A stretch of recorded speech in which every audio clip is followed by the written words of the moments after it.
Maker Max here. In this video I'm going to show you how to replace the belt on your Polaris Xplorer 400. Let's get started. You don't have to take the fender all the way off. You just need to remove the bolts that allow you to pull it out. So I'm using a 3/8 socket and a screwdriver. It's going to allow you to pull this out. When you take these out, make sure you keep them in the correct order that they come off because they're different lengths. I always start right here on the top and go around.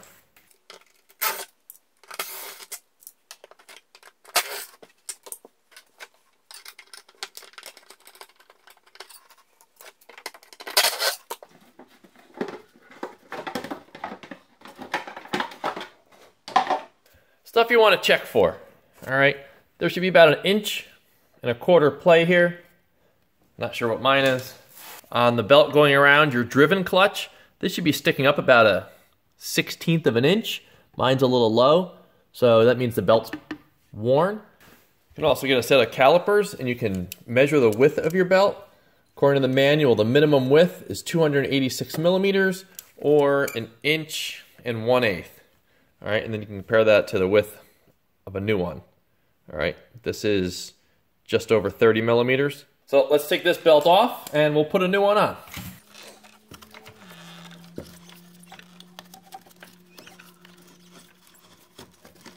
Once you get the top off, the rest comes off pretty easy. All right, so once you get your old belt off, it's time to put the new one on. I got this one off Amazon. It was just under 40 bucks. I think it fits the 95 to like 05 every Polaris, like a 250, the 400, the Sportsman, the Xplorer, the Scrambler. Take a look at it.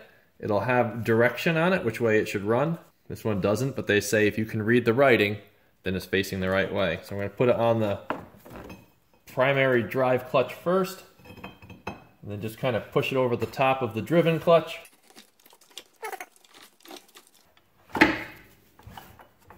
There we go. And if you look, this white line where the cords are, that should sit just even with that. So mine looks like it's sitting a little low. All right, I'm back. So I took this off. I changed out one of the shims. There's a link in the description how to do that. So now I got a different measuring thing. So now if I put a ruler here, but now if I measure it, I'm getting 1 1/8 inches. All right, and that's how you measure the deflection.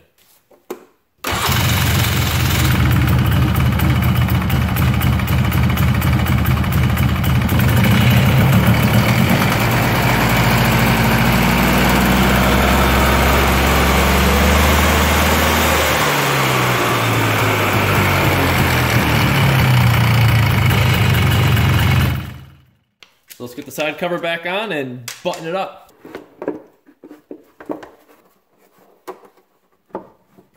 Remember that the screws go back in a certain order, so you gotta remember when you take it apart how they go back together. I always started with this top one, because after this one goes in and it's a lot shorter. This bottom middle one's a little bit shorter.